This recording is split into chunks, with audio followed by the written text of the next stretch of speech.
Olá, bom dia! Mais um dia aqui no nosso devocional falando sobre traços de caráter essa semana, entendendo um pouquinho como nós funcionamos. Na segunda-feira falamos sobre um traço, o primeiro traço a ser formado chamado esquizóide. O nome é esquisito, mas a pessoa é legal. Tá na gravação, se você não viu, assista. No segundo dia falamos de um traço muito comum que leva às vezes as pessoas a engordarem, porque não sabem que são dessa forma e acabam não sabendo o que fazer e acabam comendo em excesso para acabar com um buraco que está aqui dentro. É o traço oral. Somos fofos, mas tem que estar atento para isso, para não ganhar peso além do necessário, né? E não sofrer com a carência. O terceiro traço que nós falamos foi ontem, né, o traço do psicopata, que não tem nada a ver com a doença, é um traço só de caráter, né, que também são pessoas muito bacanas, pessoas que têm muita vocação para liderança, para serem bons vendedores, mas quando está na dor, não conseguem fazer nada disso, acabam manipulando as pessoas.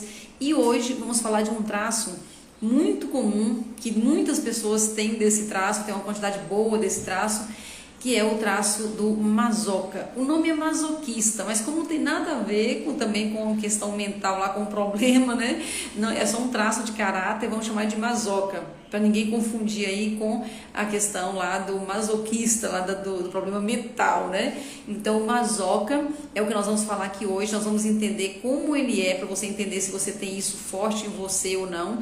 Lembrando que todos nós temos os 5 traços de caráter, o que muda é a porcentagem.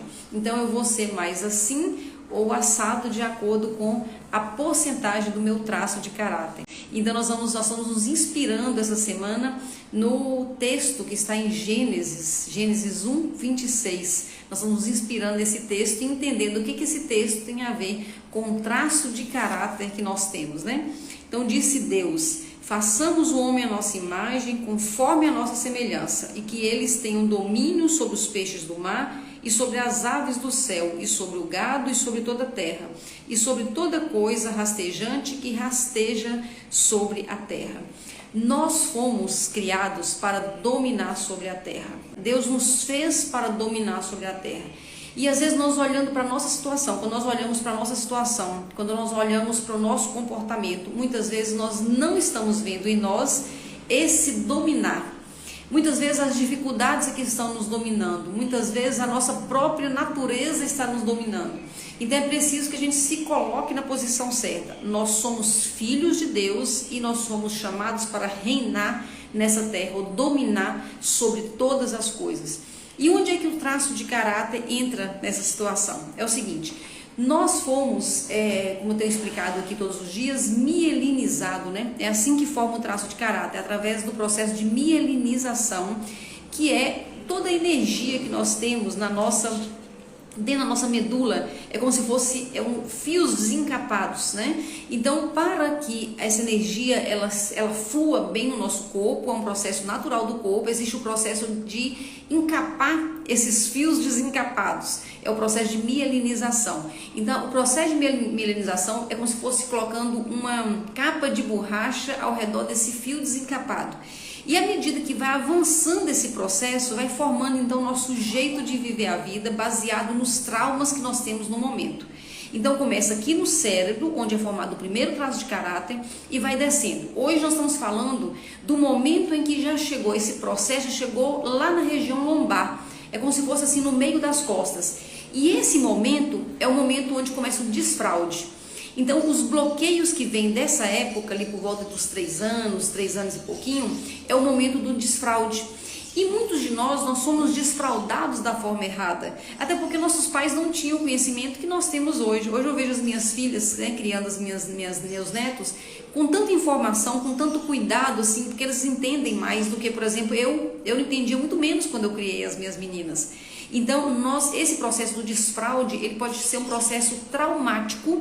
Os pais cobram da criança uma maturidade que ela não tem. Então, por exemplo, a criança já sabe falar, a criança já sabe andar, mas ela não tem ainda o controle dos esfínteres. Então, ela não sabe, quando vem a vontade de fazer cocô, ela não sabe segurar. E aí ela acaba fazendo na fralda. E aí a mamãe, o papai chega e fala assim: mas minha filha, meu filho, você já é um rapazinho, já é mocinha, você sabe falar, você sabe do banheiro, a mamãe já te ensinou, por que você não falou que você queria ir no banheiro? Só que ela não sabe, ela não tem essa maturidade de saber que a vontade está vindo, ela segura e espera ir ao banheiro. Ela não tem o controle dos esfíncteres, então sai na roupa. E muitas vezes esse momento, essa época da vida é cheio de muita vergonha, de muita humilhação. Às vezes os priminhos mais velhos, ou então irmãos mais velhos, quem tá ali, né, que às vezes outras crianças dá um grito e fala: mãe, tia, vem dar um jeito em fulaninho aqui que tá todo cheio de cocô, tá fedendo demais. Então é muita humilhação. E de acordo com os traumas que acontecem nessa época, e o processo de mielinização está bem ali na região lombar, e esse é o momento que a criança sente essa humilhação, entende que foi humilhada, e ela registra ali uma frase muito comum para quem tem um masoquista forte. A frase é: eu só faço merda, tudo que eu faço tá errado. Então essa é uma frase comum para quem tem o masoca mais forte. E nós precisamos só ajustar. Tem uma frase do Santo Agostinho, né, muito interessante, que fala o seguinte: que Deus faz do mal um bem maior. Então a sua história, a minha história, trouxe traumas junto, né, porque nós não tínhamos pais perfeitos, assim como nós não somos perfeitos. Então a nossa história trouxe traumas, né? E o trauma que nós tivemos formou o nosso jeito de pensar e de entender a vida. E Deus faz desse mal, ou seja, desse trauma, Deus faz desse momento de humilhação um bem maior. E que bem maior é esse?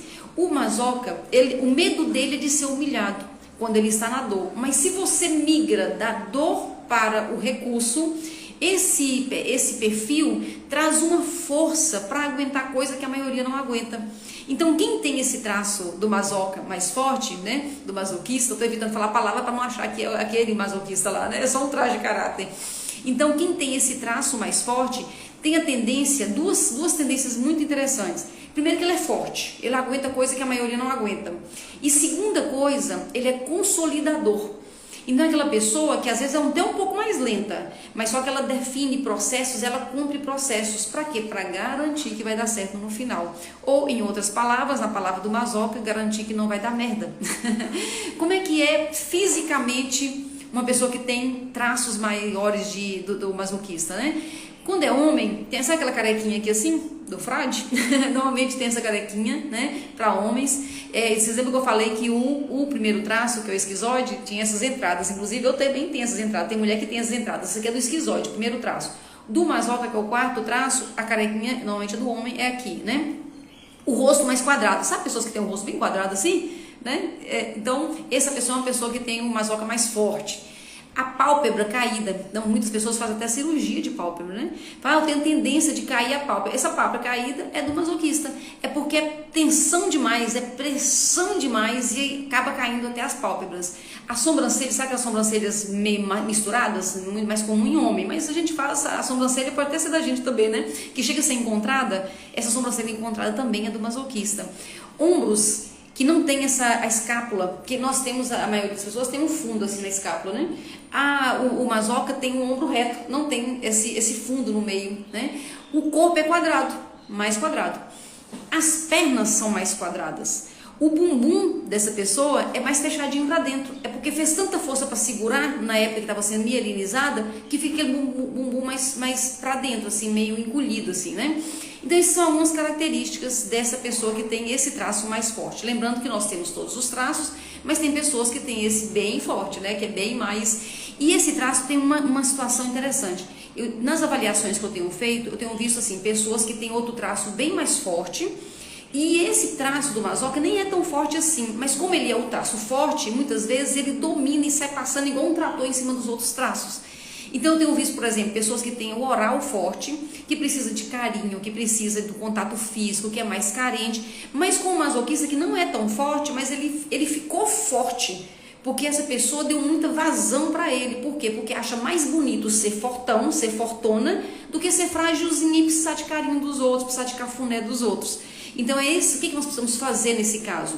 Nós precisamos tirar esse traço desse comando absurdo, desse comando que onde diz para você que você tem que sair passando por cima de tudo, que você não, que você que tu não dói, que tá bom, que vambora, que você aguenta. Sim, você aguenta, mas você tem que determinar o que você quer aguentar. Você é forte, mas não precisa aguentar tudo. E qual é a dor que está por trás? Por que ele tem essa força toda? A dor que está por trás é a dor da humilhação. É aquela dor que está registrada lá atrás como fulaninho está fedendo, fulaninho está cheio de cocô, vem tirar essa fralda suja aqui, está cheia a calcinha, a cuequinha está cheio. Então essa é a dor que a gente traz lá dos 3 anos e pouco para cá. A dor da humilhação. Então, a pessoa que tem um masoquista forte, tem uma masoca forte, vai fazer de tudo para não passar por essa dor da humilhação. E com isso, ele começa a aguentar tudo. Então, a pessoa que tem um traço masoquista forte, ele costuma resolver as coisas de 2 formas quando ele está na dor. Uma forma é ficando recluso, aquela pessoa fechada, não confia em ninguém, não abre o que está sentindo, ele sente muito, mas ele guarda tudo. Ele vai guardando e vai se tornando como se fosse uma panela de pressão pronta para explodir. Então ele guarda. Quando ele fala alguma coisa, ele não consegue falar de forma tranquila. Ele faz aquela explosão. Então tem essa pessoa mais reclusa, que guarda tudo. Aí é a pessoa que vai ter a pressão alta, que vai ter dor de cabeça direto, porque está guardando tanto, que ele não está aguentando o que está querendo aguentar. E a segunda forma dele resolver quando ele está na dor é ser uma pessoa explosiva. É uma pessoa que sai passando por cima de todo mundo, que não respeita o sentimento de ninguém, que sai passando igual um trator por cima de todo mundo. O problema é que quando a gente passa em cima dos outros de qualquer forma, a gente passa em cima da gente também de qualquer forma. É aquela pessoa que não admite o que sente, aquela pessoa que não quer sentir o que está sentindo, que não confia em ninguém e vai explodindo, vai maltratando as pessoas. Então, guardando tudo ou explodindo com facilidade, de qualquer forma, essa pessoa está na dor. Então, qual é o nosso movimento? O que nós deveríamos fazer? Sair dessa dor, entender que nós somos assim, aceitar esse jeito, sair da dor e ir para o recurso, de ser aquela pessoa consolidadora. Então, lembrando a frase, né, de Agostinho que eu falei no início, Deus transforma o mal em um bem maior. Então, se eu passei momentos difíceis no desfraude, se eu me tornei uma pessoa com um perfil forte de masoca por conta dos meus traumas de infância, Deus transforma isso numa força para cumprir o meu propósito. Um versículo que eu gosto muito também, que está em Romanos 8:28, é o seguinte: tudo coopera para o bem dos que amam a Deus e são chamados segundo o seu propósito. Então, mesmo a sua história sendo dura, mesmo um desfraude ter sido errado, ou outro perfil que você tenha que está te fazendo sofrer, Deus pega isso e coopera, tudo isso vai cooperar para o bem. Por quê? Porque nós somos amados de Deus e nós fomos chamados por Deus segundo o propósito dele. Então, o seu propósito de vida, se você é um masoca, se você é do tipo quadrado, se você é do tipo forte, se você é troncudo, se você tem os traços mais quadrados, se você é essa pessoa, você pode ter certeza que Deus usa isso para que você cumpra o propósito pelo qual ele foi chamado. Então, nós não devemos não querer ter determinado traço. O que nós precisamos querer e ter pressa, ou colocar urgência nisso, é sair da dor e ir para o recurso. Todos os traços têm dor e recurso. E qualquer um dos traços, se eu estiver na dor, vai ser uma coisa ruim, porque além de doer, eu não cumpro o meu propósito. Se eu vou para o meu lado certo, se eu vou para o recurso desses traços que eu tenho, eu consigo então recursos suficientes para cumprir o que Deus tem para eu cumprir nessa terra. Esse é o lado lindo, né? É aí que conecta onde nós precisamos, lá em Gênesis 21, dominar sobre todas as coisas. Como dominar sobre todas as coisas se eu estou na dor dos meus traços? Eu não vou conseguir. Então eu preciso sair da dor, pular para o lado do recurso e cumprir tudo aquilo que Deus me fez para ser. E aí está toda a prosperidade, toda a abundância, todo o transbordo, ele está em ser isso, ser tudo aquilo que Deus me criou, eu te criou para ser. É isso aí, o masoquista, ele é consolidador, ele é forte, ele faz acontecer, mas para isso você tem que estar no recurso. Deus abençoe a sua vida e amanhã, mesmo sendo feriado, eu vou estar aqui aguardando você para fechar e vamos falar amanhã sobre um traço dos harmoniosos, que são os rígidos, né? Até amanhã, se Deus quiser.